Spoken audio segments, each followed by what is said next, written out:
The opening segment would have had martial art for ease or bring out his comments about the death battle between the Megazord versus Voltron. However, seeing it was filled with cuss words, screaming, ranting, and raving for 45 freaking minutes, we decided to cut it out so that way you could enjoy the video proper. And we figured that trying to yell and rant about a show that's more popular than you are, it's got a larger fan base, is not exactly a way to appeal yourself to a group of people you might want to consider working with one day. So instead, here is the video proper, with a little conclusion to what Martial Art Freezer was just saying. And ram it up with a baboon! I'm so sorry, guys. I just had to get that out there. Without further ado, the last part of Indigo Nightmare. Enjoy. Dargoon's eyes open, looking up at the current position of the sun. Well, time's up. Guess they need that example after all. Getting out the stone he'd been laying on, Dargoon reached to the back of his and seized the Dragon Buster. Inserting the 3 crystals inside, he raised the blade skyward as it flashed indigo, white, and black, before swinging it down, sending a deadly slash of energy at West Central City. Before he could make contact, however, a pair of blurs rushed in front of it, cutting it apart into 4 pieces that flew off and exploded outside the city gates. Dargoon's eyes narrowed in annoyance as a pair of lightless, a liger and a panther, landed in front of him. So, of all the people that stand against me, you betray your own master, Dargoon asked, tilting his head to the side as Walker led Darkia and Spantis toward him. You betrayed Lord Dradarius, Walker corrected, pointing his staff at the opposing Shadowmancer. You would annihilate his entire army, and every last speck of life, be it light or dark on this planet. Dargoon laughed, shaking his head. Such fools. To think that you can rule this planet, or would it really mean anything if you did? Looks like we got a difference of opinion then, Darkia shouted as she and Spantis prepared for combat. Looks like, Dargoon replied, burning with dark energy as his armor materialized. I bet we settled this debate like we did in the old days then. Whoever's the most powerful is right. Dirk let out a feral yell as he brought his quake hands down on Doppelganger, his lightless arms, only for several arms to transform into a pair of duplicates of Orange Ranger's axe. Taking advantage of his opponent's momentary shock, the monster did a backflip, knocking Dirk's weapon back before coming back down and slashing it with both his own, sparks flying off a Guardian of Earth's suit. Dirk cried out in pain as he fell back to the ground, using his axe to prop himself back up. Such a disappointment, Doppelganger taunted, his face joining into that of Dirk's father. Oh, it's a tell you, Dirk, but for all you do is waste him. You're not my father, Dirk growled. Stop looking like my family! Hi, Ned. How's this? The lightless asked, turning into the black furs of the orange Gaia Ranger with a single quake axe. Personally, I think black suits you better than orange. After all, for all your witty observations, all those times you like to kick back and relax, you've got a heart stained with anger and darkness. When I want a psych evaluation, I'll call a therapist, Dirk shot back, getting to his feet. At least then I'll be getting my money's worth. And he's still on his feet cracking jokes. Doppelganger, mimicking Dirk's voice perfectly, replied, Still got any fight left? Like you wouldn't believe, Dirk yelled, crossing his arms. Power up mode! Throwing his arms back down to his sides, the Orange Ranger became coated in orange light, drawing on as much earth elemental energy as he could, in spite of his fatigue. Clutching his axe in both hands, he slanted to the ground, sending an orange ray out and tearing it to the ground apart as it rushed towards Doppelganger. However, the monster simply flipped over it, explosives in his wake, before being coated in black energy and locking axes with Dirk. Face it, Dirk. Anything you can do, I can do better. You don't even have enough strength to pull off your best, so how can you possibly beat me? Dirk winced as he tried to hold his ground, only to find himself pushed back inch by inch as the Doppelganger lightless lots of weapons with him. Fact was, he was running low on stamina, and he had yet to lay a single blow on his opponent. If he didn't do something soon, he was going to lose, and he knew it.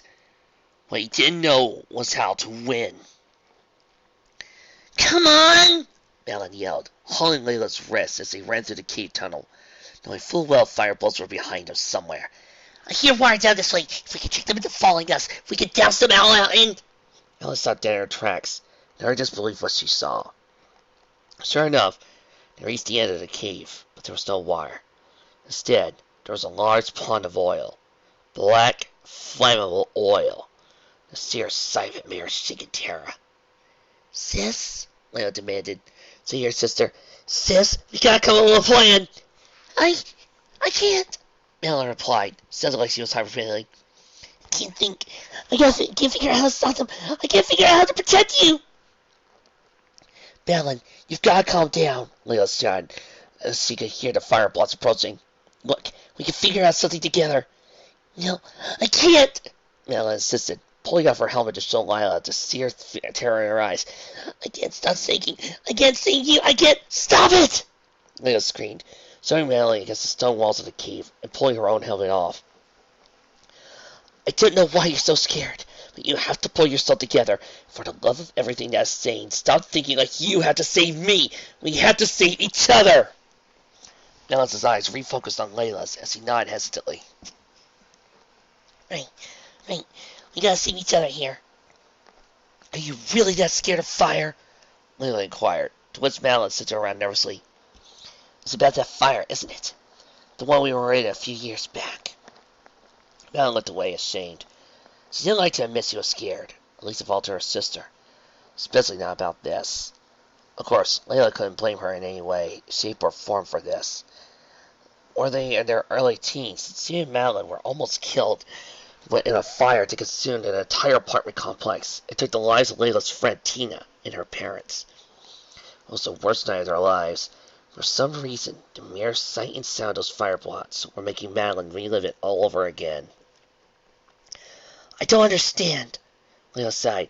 "We faced opponents that used fire before, but you've never freaked. Why now?" "I don't know, sis," Madeline responded, tears forming in her eyes. "I just can't get it out of my head. Ever since we got down here—" Layla blinked, giving a quick glance around. "You know, it's bizarre. Ever since we've entered the well, I've got this weird feeling. Like something isn't feel right." "The well of regret," Madeline muttered. "More like the well scaring the heck out of people." Layla snapped her fingers. "Wait, didn't Walker say something about facing our fears and doubts in this place?" Mela's eyes widened in shock. "Yeah, he did. Why did I forget about that until now?" "Probably because you're so scared," Layla suggested. "Although, come to think, I was scared too. When you were freaking out, I was terrified something bad was going to happen to us." "You were? Why?" Melon asked. "I don't know," Layla admitted. "All I know is that I've only felt that way once, when I had to take on that frog lightless." "Wait, is that it?" Malin demanded. "You only ever feel scared when I'm not there to protect you?" "Well, it's not just you," Layla nodded quickly. "I guess I get panicky when I have to face danger alone. It is kind of hard to feel like I can take on problems by myself when I have a track record of needing to be safe or blowing myself up about." "Yeah, because clearly you're the screw up here," Malin said in a deadpan voice. "Besides, that was a long time ago. You've gotten to be a much better fighter since then." Layla smiled. "You really think so?" "Of course," Malin declared. "Although, it doesn't help that I still act like a big sis, trying to protect you from everything. Not much room to develop self-confidence." Layla giggled a little, in spite of the situation. "Yeah, I suppose you could ease up a bit. Hey, is anybody else saw something?" Malin was confused for a second before she took a sniff. "I don't smell smoke. I can't hear the fire blocks." Exchanging a quick glance, the two ran back out of the cave into the forest. To their amazement, there was no smoke, no flames, no fire blocks as far as the eye could see, and the forest was completely undamaged. "What in the—" Malin asked, rubbing her eyes for a second. Once he reopened them, she and Layla weren't in the forest anymore. Instead, they were at the bottom of the well of regret, helmets back on, along with Nikki and Patrick. Wait, what? Layla demanded, looking around at the changing surroundings. What's all that? Some kind of illusion, Nikki finished. It's okay. Same thing happened to us. Are you two alright? Patrick asked. Layla sighed in relief, looking to her sister. I don't know. Are we? Malin rubbed her arm, squirming a little. Yeah, I guess we are. What about Dirk? Nikki turned to face the Black Orange Ranger, calling it a dark aura. Still facing his, that aura around him's only became darker. Whatever it's facing, it's winning. Can't we get him out there? We've been trying, but nothing's worked to stop him out of it, Patrick replied. Not even the unicorn creature pulled the dark off of him. Wait a minute, Layla muttered, thinking the situation over. Remember what Walker said? That the gauntlets would grant us enough power. We could use our crystals together. Create a light stronger than the unicorn crystals. If we had them, maybe we could harness our 5 elements together to break Dirk out of his illusion. Well, this is the only place in the world, and there's no signs of the gauntlets. Patrick nodded. Nikki removed her crystal from her crystal blast morpher. Well then, we'll just have to try with them. Might be the only way to see Dirk. The others nodded, albeit hesitantly, drawing their own crystals. One by one, they each held their crystals out towards Dirk's fists, where he'd been clutching the behemoth crystal after swiping it out of his blaster earlier. Element of fire! Element of wind. Element of water. Element of lightning. The 4 crystals shone brilliantly.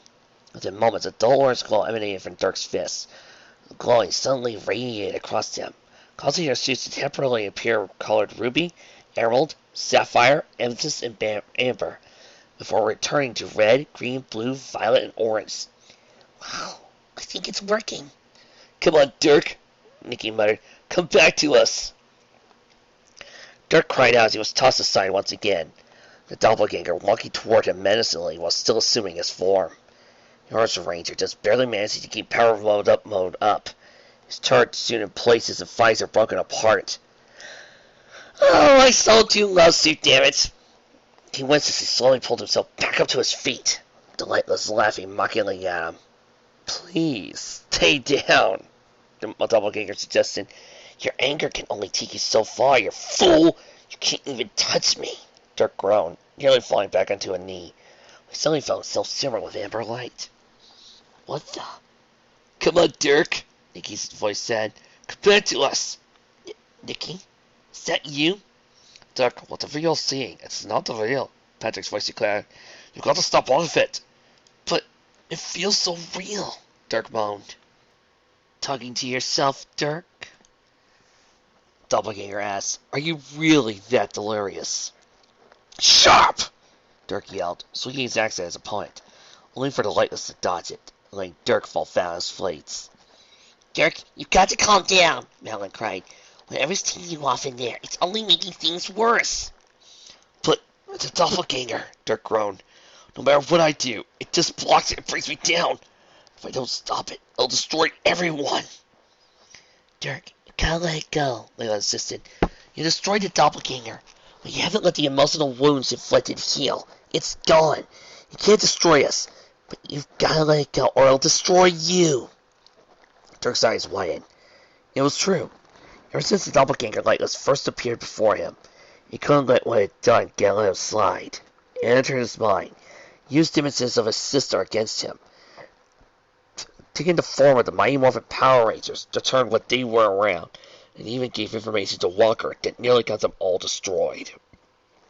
With every act it perpetrated, it only managed to anger him more. The other was destroyed, making the emotional wounds it inflicted all the more devastating. It made him so much quicker to resort to anger, violence, even thoughts of vengeance.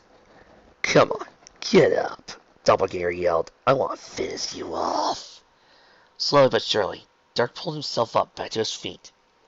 However, rather than engage the Doppelganger again, he slowly turned and began walking away from it, much to the monster's utter confusion. Where are you going? The monster roared, returning to his natural form. We're not finished yet. Are you a coward? Dirk didn't stop or reply. He simply continued to walk away. The doppelganger roared, running at him and shifting his arm to a chainsaw to slash it down from behind. However, just as about to make contact, Dirk stopped and held up his hand. Catching the saw as it suddenly stopped, not harming him in the slightest. Dirk then almost effortlessly pushed it back on it, knocking the doppelganger to the ground. Forget it, Dirk said. That black suit you wore, the darkness you said was in my heart, that's a path I want nothing to do with. I've seen what it does to people, and it's not exactly attractive to me. Now get lost! Doppelganger growled in utter hatred before dissolving away into dark mist, being carried into the wind. Dirk closed his eyes and sighed hard, finally feeling past what the monster had done with him. He opened his eyes and was back in the well, his suit undamaged, his friends standing around him. Guys, you're all okay! Dirk yelled, grabbing a hold of everyone in a group hug, and as lifting all to the ground. The doppelganger, or the fake version of him, I guess, said you guys were all in danger. You were the one that was in danger, Nick replied with a slight giggle, as Dirk put him back down. But you came back just fine, just like we knew you would. Actually, I feel better than fine, Dirk corrected. I feel better than I have in a couple of weeks now. I really wish I talked to you guys about everything a while ago. So keeping it all balled up. Patrick pointed out, I think it's safe to say we all had stuff we kept bottled up. Nicky nodded, holding her right hand up. Agreed. From now on, no bottling up from any of us. Agreed? Agreed! The others declared, putting their hands together. Suddenly, a brilliant light appeared around their right hands.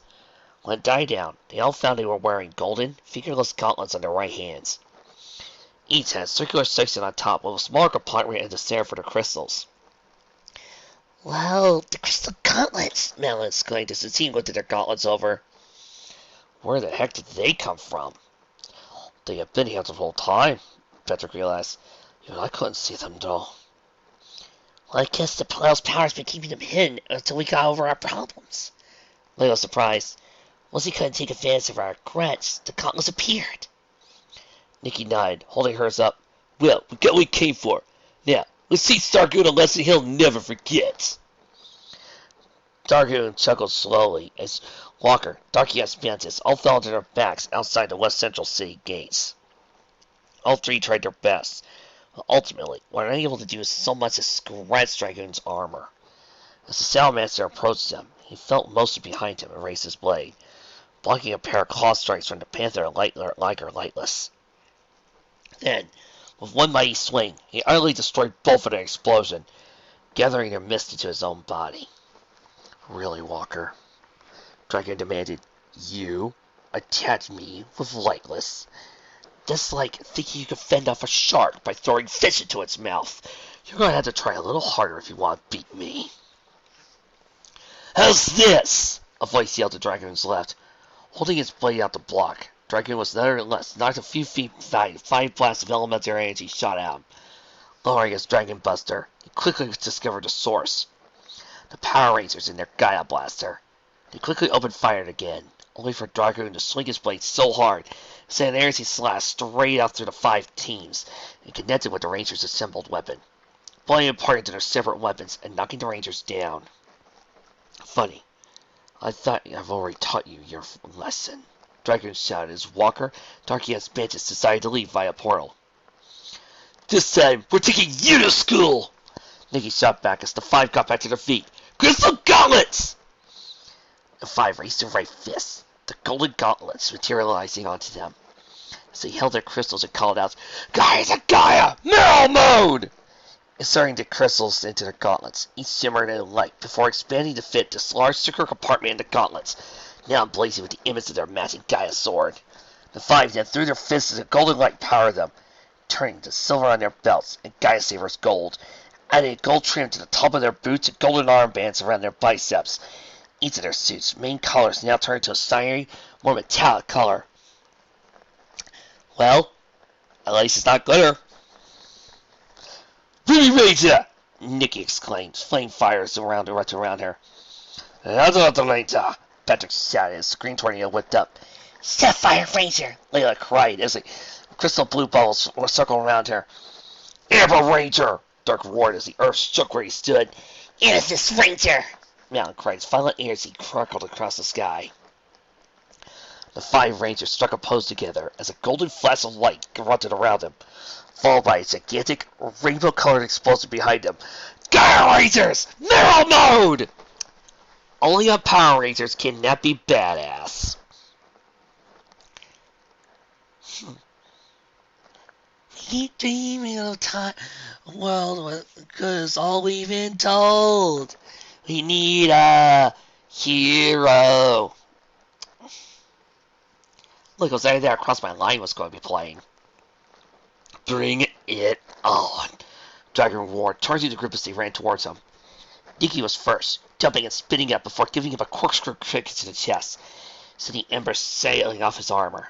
As he backed off, the Ruby Ranger gathered her hands together to her side before throwing them forward, firing a column of flames that blasted the Salamander. Patrick, go! Nikki yelled. The Emerald Ranger flipped over Nikki, proceeding to spin horizontally over and over, and kicked Dragoon across his helmet relentlessly as he spun. After the 8th kick, he landed on his feet and threw his hands down, sending a harsh wind that sent Dragoon skyward. Tazamaki Seppuku! Lila! Patrick shouted. The Sapphire Ranger shot up into the sky as a huge geyser burst up out of the ground underneath her, rocketing towards Dragoon. Drawing her Gaia saber, she slashed across his armor hard, turning it to ice before guiding the water behind her with hands to pour down on him, knocking him back to the ground and breaking some of the frozen pieces off. Let her rip, Dirk! Leia exclaimed. Amber Ranger roared, slamming his fist down to the ground, causing a boulder to actually shoot up in front of him, slapping it hard, and sent it slamming to Dragoon before diving into the hole into the ground it created, burrowing underground before coming right up in front of Shadowmancer, uppercutting him in the helmet. Get her done, Madeline! Dirk called. The Amethyst Ranger dashed forward, as fast as lightning, drew a guard receiver, slashed it across Dragoon over and over, too fast for her to see. Finally, she leapt up into the air, a small lightning bolt flew down at her, catching it in her hand a moment before hurling it at Dragoon like a spear, blasting him hard and sending him tumbling across the ground. Badass! Let's finish this! Madeline cried, landing on the ground next to the others. Ultra Ray! The Rangers shouted together as they all threw their gauntlet hands forward, sending a beam of elemental light from each of their crystals out. The 5 beams quickly massed together, forming a pure white spear of light that engulfed Dragoon, shocking him hard with energy. Finally, it flew up into the sky, pulling the armor off of him, before he exploded in a flash of light. The dragon sword stabbed into the ground, the crystals falling as a dark mist poured off the dragon crystal. All the while, Dragoon's amber eyes turned blue as he fell to the ground. They did it. Professor Snyder cheered, watching the battle from the viewing globe. They removed the curse. Oh, Jalwar moaned as his eyes flared open. Slowly sit back up. Did anyone cast the likeness on that dragon that hit me? Jalwar, you're awake, Charles exclaimed, turning back to face the old wizard. The Rangers have managed to remove the curse from Drayden. What? Jalwar asked as the professor helped him up, looking into the viewing globe. My goodness, what happened to them? His son told them how to find the gauntlets and increase their power. Snyder explained they used them to remove the curse. Jalwar blinked in surprise. What God did? How long was I out for exactly? Drayden, are you okay? Nikki asked as the Rangers constantly helped the boy to his feet. I think so. Drayden moaned. Dragoon, is he? He's gone, Drayden, Dirk said quickly. You're free of the curse. Drayden's eyes widened, replaying everything that had happened. What have I done? He almost destroyed you. It's all right, Drayden, Nikki assured him. No, you don't understand, Drayden insisted. I let him take control of me. I was aware the whole time we were merged. It wasn't until he was nearly destroyed Jalwar that I realized what he was doing was wrong. But by then, there was nothing I could do to stop him. Oh, man, Patrick sighed. Thoughts? Guys? Malayer chanted, pointing skyward. I still think we got trouble. Looking into the sky, the Rangers and Drayden watched as the dark mist left over from the expanded curse grew and grew. To their horror, it formed a giant-sized version of Dragoon's armor, only with gigantic dragon-like wings sprouting from his back. He roared as he stalked down on the cliff, overlooking West Central City. You removed my curse, Dragoon shouted, Now I'll destroy you all. I rip Gaia apart with my bare hands! We'll see about that, you creep. Nikki yells as he raised her gauntlet skyward. We need Gaia sword power now! The crystal gauntlet shined brightly as they sent out gigantic rays of light into the sky. Within moments, the Rangers' main 5 Gaia swords returned to action, looking to be fully restored and ready for some payback. The Rangers quickly leapt up, teleporting to the sword cockpits, plugging their blasters and sabers into their designated panels. Rangers, lock on! Nikki ordered. "You better get a sword feeling luckier than ever," Patrick replied. "The fighting swords, all systems back online. Behemoth sword, back up and ready for more." "It's Thunderbird is go!" Madeline joked. Madeline, nobody's going to get that reference. The Thunderbird sword calling as it raced lightning blasts from its eyes at Dragoon. One by one, each of the team's Gaia swords opened fire from their weapons, blasting Dragoon relentlessly. Dragoon roared in pain before beating his wings, sending black Garrison pulses off at them that blasted the swords back. "Time for Megazord power!" Nikki yelled, drawing her Unity Crystal. "Gaia swords combine!" The team quickly inserted the Unity Crystals into Gaia Sabers, causing their swords to spring up and shift their bodies around. The swords then combined into the Rangers as giant robot as their cockpits came together in the head, the robot standing on its veins. "Gaia Megazord, power up!" Dragoon roared, leaping off the ground and sailing towards the Megazord on his wings. He punched the giant robot in the head before kicking it in the chest with both feet, knocking it off its own. The Megazord quickly got back up, however, taking off its own wings as the two giants flew towards each other. "Stop, bots!" the Rangers called as the Gaia Megazord slammed the Shadow Master with a flying double punch of fire and lightning. However, despite this blow, Dragoon sent a pair of high-powered black beams from his wings, knocking the Megazord back to the ground. "No, they're losing!" Dragon called from below. His eyes suddenly widened as he looked back to the fallen Dragon Buster and his crystals. Thinking it over, he raced over and pulled his sword from the ground, inserting the Dragon Crystal inside. "I need Dragon Sword power!" Dragon yelled, racing his Dragon Buster skyward. You forgot to add this. The sword sent out a brilliant indigo beam that summoned a Dragon Gaia sword out of a dark cloud. It launched an indigo fireball at the mouth of the dragon, knocking the Shadow Master out of the sky. "Why, you no good for nothing traitor!" Dragon shouted, throwing a ball of dark flames in his hands and hurling at the Dragon Sword, which just barely managed to avoid the attack. "Guys, Dragon's giving us the information we need!" Nikki yelled. "Let's get back into this! Fight!" The Razor shouted as the Megazord got back to his feet, glimmering with golden light as it did so. "Rangers, can you hear me?" The team heard Jawar calling the communicators. "Jawar, you're okay!" "Listen carefully, all of you," Jawar declared. "With your new control over your element, you should be able to bring the auxiliary swords together to form one combined weapon, the Gaia Max Staff. With it, you'll have more than enough power to destroy Dragoon's darkness once and for all." "Let's give it a try," Nikki suggested, inserting the Kisune crystal into the blaster. "Kisune sword, power up! Turtle sword, power up! Unicorn sword, power up!" The three pulled their triggers, releasing pink, aquamarine, and silver lights that brought out the Ox swords. "Auxiliary swords, combine!" The team called as the Kitsune, Turtle, and Unicorn swords all twisted their bodies around to form a large staff of swords, with the Kitsune sword following the shaft, Unicorn's horn enlarging into a drill of swords at the top, and the turtle shell connecting all the pieces together just under the drill. "Gaia Megazord! Gaia Max Staff!" I do love having a bigger, more badder weapon. "It's amazing," Lila exclaimed. "A power through the roof, but it's staying completely stable." "It's gotta be the gauntlets," Mel suggested. "You're keeping everything together, just like the focus crystal." "Alright, let's see what this baby can do." Dirk roared. "It's over. It's gonna be over in about, 1-2 hits?" Dragon quickly took notice of the Ranger's new assembled weapon, launching energy pulses from his wings at the Gaia Megazord. However, it was taking all knocked back with a twirl of the Gaia Max Staff, sending him colliding into Dragoon. "Let's make this Shadow Master wish he never came back!" Nikki yelled. Megazords are pouring power from all 8 swords together into the Gaiax staff as the drill spun in the golden light.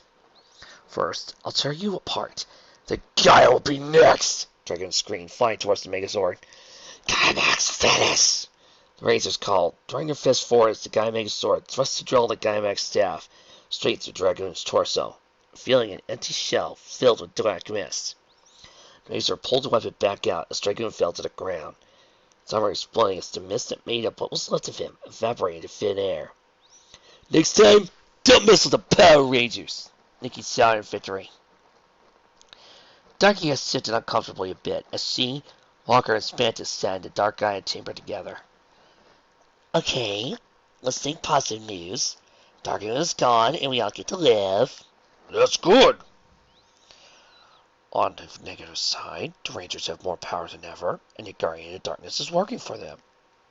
That's bad. But we ensured the continued survival of my father's army of darkness, and we're soon to be rewarded for that. That's good. We willingly showed the Rangers how to gain the gauntlets and become a greater threat. I think that counteracts our reward. In the current state of their team, means Lord Darius is almost certain to take matters in his own hands. And you know how he hates having to look after his generals' mistakes. That's bad. So what now? I mean, we're just doomed? Walker scratched his chin, deep in thought. Well, we do have one option available to us, if we want to gain any sort of advance over the Rangers. However, I'm afraid this may go a long way to redefining the term drastic measures. Darky groaned, realizing what our mayor meant once he rubbed her temples. Oh no. Spantis, grab me some pink colors. I think I'm getting a headache. You know, I think the new movie would have even been more better if she had actually said that at one point. About an hour later, the Rangers, all demorphed, met up with Jarwar and the professor outside the gates of West Central City. They were all looking exhausted and concerned, for after the battle with Dragoon, the Dragonzord had flown away. They all went up to meet with Drayden outside the city front's gates. It was nowhere to be seen. No luck. Nikki shook her head. Sorry, we looked everywhere. We couldn't pick up anything after it looked like a trail. But anything, he flew away with the dragon sword. I guess. It's the only way he could have escaped without us being able to track him. But why take off anyway? Dirk asked. Wait, didn't you say something before about letting Dragoon take over his body? Mallet suggested. Patrick nodded, snapping his fingers. Right. He was letting him have his way until Jawa got put in a coma. And after that, he was too deep in his way to fight out of it. Dragoon must have played some sort of trick on Drayden to make him go along with it. Lion had been a witness to all of this system resulted in. Must be too ashamed to face us, especially his father. So, that's it, Professor Snyder demanded. He's just gone again, that's it. We will find the Professor Snyder, Nala insisted. I mean, if he really did escape using the Dragon Sword, no way you got clean, right? Someone had to see where he was headed. Layla nodded agreement. Just a voice, seeming out of nowhere, whispered in her ear. She's a liar. Huh? Layla looked around. Sis, you okay? Yeah, I just thought I heard something. Layla muttered, unaware of the lingering dark aura present in her shadow for a split second. Oh, yes, this is good. A good Six Rangers story should always have some sort of high impact on the characters, and so it really feel you ready about to enjoy this new team member. It doesn't always even have to be a guy being evil. Please see Guy's appearance on Gokaiser. It could be something normal, but it still has to be some sort of event. It still has to make you feel pumped. Which, again, is one of the problems with a certain series that starts off with Mega and ends with Farce. Well, one down, thousands more to go. See you next episode.